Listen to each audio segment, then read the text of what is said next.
Chapter 5. I ran through the ways of this strain. My own shadows laughed at me. Where destination was in a vein, all things seemed to be lost. How difficult it was in the perceptible sorrow. I got nothing what I yearned. Nothing was I able to borrow. Unto my fate piled up more pain, no way to get rid of. My heart crippled with pain, dry soul with no more love. Amid piles of salvaged goods, I made a camp, which was built without deep roots. The floor was cold and damp.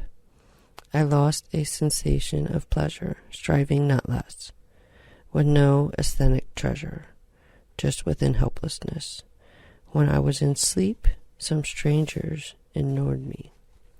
They made me a slave. I was kept in a dark room. There were so many like me. We were not allowed to converse. Since we were brought from all the sides, we were speaking dumb. More toil and almost no food was given to us. Sick or not, all had to work and survive. Our life was as long as they needed. I felt pity even at being others' strange slaves, as our pain was common. Neither could I run away alone, nor scuttle with all the slaves. Many baleful skeletons I saw. Might be my father was among them. Once there was a crossfire in their camp, to be in front of them. We were ordered. But for me, it was an opportunity to run away. Narrow escape I encountered there. The fire made my way out. Hundreds of people were crying. I had to scamper away or die hard. My leg was bleeding. No rest, no food. Having undergone many threats, I ran away. As I was moving ahead, following a narrow passage along bushes taller than I did, I saw an old man in pain. He seemed to be familiar. In spite of threat knocking at my door, I was keen to find who he was. Humanity mattered. The man there came out to be the professor, who was seriously injured. What is wrong with you? Who did this to you? I put in a row a couple of important queries. As I was seemingly broken while asking questions, he interrupted. Calm down, my boy. Let me speak. Slowly purporting himself against me and catching my hand, he said, Listen. Absence of the sun is not always the night, as it is clear. The progression is not always the light. The blue ocean is just an illusion. The good scores do not speak the talent of authenticity. Few fine kisses do not speak the reality of honest love. The clean face doesn't speak for a clean heart. A man aside a holy cloth may not be a priest. Sweet voice doesn't speak the truth of hard work. In the presence of the smoke, there may not be the fire. So contemplate the way of the truth. I was so surprised to see him talking like that and giving me advice despite the pain so intense. So was welcoming death happily? He said. We have to accept the law of nature and God. Firstly, I was never worried that was born poor. My wife killed my daughter for her own sake. She was given life imprisonment, and I was made to accept that. Now death is near, and I am welcoming it happily. Asking me to put my hand on his wound in the stomach, he said something rather shocking. I was trying to stop bleeding at the same time paying heed to what he had said thereon. He said, I was also captured by those people who had abducted your father. They compelled us to fight for them. After denial to raise their weapons, they revenged the life of your father, hanging miraculously.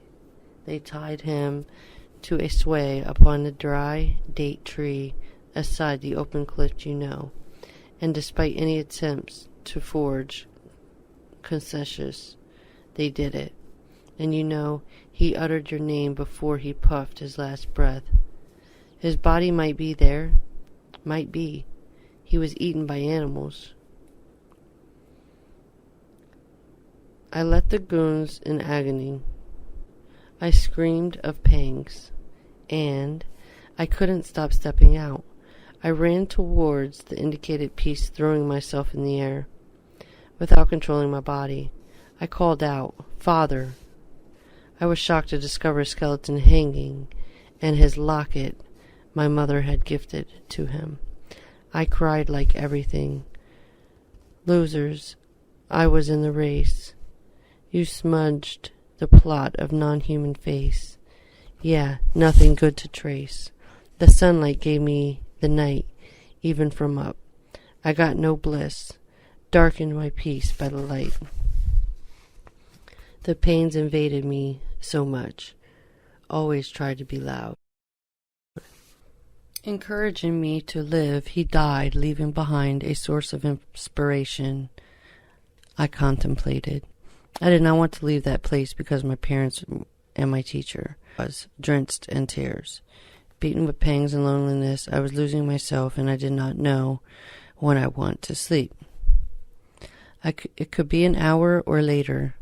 I heard something unclear beneath me, and that woke me at midnight. I moved here and there with half hope and half fear. I saw smoke coming out of the place where I was asleep. Out of the same location, there appeared was a police officer. He was the very officer who had killed my mother. I went up to him and hit the anger, but in vain. Upon a convulsing body, he was momentarily there. He fell dear to the ground, owing to the people's pouts and counters thrushes. I know he was going to puff the lungs' remains out soon. As I got closer, he mentioned to me to pay heads to what he had to say. Time was running out. So, he stated to me his talent, that he was selfish in the organization. He misused his power to please himself. He concealed that he had deceived my mother. As a result, he was killed by some of the real patriotic people, vigilante, and evil deeds. He said, "Please forgive me, otherwise I won't rest in peace." Then lived no more. After some time, the very officer figured on fume was realized in my new retreat. I was seated on a rock somewhere away from the dwelling area. "Officer," said I just so. "Yes, panic not. I am no more in life now. I have nothing as a jinx to carry along. I'm away from all the mundane affairs I was with before.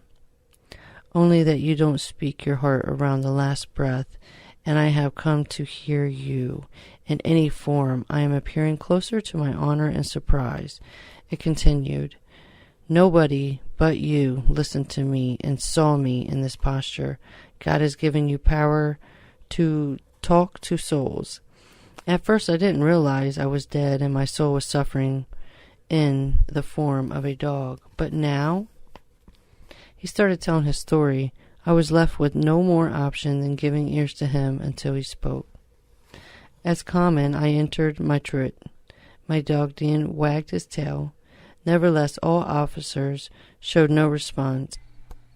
Hence my soul is suffering. By the time expressed he, "It is you who let freedom to me." There came a soul so dear, as if it was an all disdained. It seemed that nature made the first soul stand in my shoes, and even more than that. Only the difference was I was living and he was not. The professor's soul appeared closer and said, "For a few people, their journey after life is painful. The well-to-do officer appreciation suffering alongside me. He began captive by the processions he had. His days were blissful, but his good nights were awful. Dying affluent and fear more worth than living rich. With my mind's eyes I have made many paces. Let each and every one live there. I may be in the heart of my nation, but he is at the beach. My palaces are more beautiful than those of Pleaf. The journey of the death delights, only with good deeds that in one joy breeds. He grew his thirst in pleasant elements, so love all voices you hear, and all the creatures you deal. Learn to forgive others. The professor's soul gradually set to blur, and disappear with some words to spare. I was so convinced that without even having a second thought, I forgave him. As soon as I did, he disappeared in the sky. Might be far the perfection, towards the dome of salvation. With the uncertain journey I moved on. I was already there was nothing to claim my hunger than to catch some fish in the stream. As it was getting darker, I staged a barbecue of fish, for a kind that came between my fingers, 4-1. I was able to lay my hands beneath the stone to adjust river and assuage my hunger. The place seems perfect for the night's stay. It's said that even the hell seems to be heaven as the straitened situation. Similar was the case with me, and I made my mind to spend the night there by the stream inside a cave. The forest attended beside was rich in fruits and wild animals. Both aspects set confirm may stay there. Finally, I was prepared to lie down. Owing my tiresome journey, it took me time to fall asleep. The constant patterns of the sounds coming from the stream gave me musical alarms in the morning. I ate all leftover barbecue and resumed my journey. After walking hopelessly for a few days without direction and collecting inspiration from the professor's solemn words about the inner peace, I dragged myself on and came to a strange place. His poetry had such a power uplifting on me, however, I fell down. I opened his diary to read his poem about inner peace. It was unexpected surprise to read the poem. It was written about me. I trimmed this of his books of the magical apostle. The poem was about my life and my tolerance. It was unlikely to see him being sad, though his every page is filled with sorrow. The land he smelled first was destroyed. The rulers killed most of his people, and few ran away. Death his parents chose, offering him a life, not once but more than twice. Pitch darkness helped him to save his life. Suppose the day were yet on to strife. Many nights of running lead him down, at least to remain like a growing frown. He ran all his life without much morsel. His all credentials turned into ashes or something he knows. His surroundings kill him every day. Nobody wants to kiss his empty hand. Therefore, he has concealed his mind into his heart in order to wrap himself in inner peace.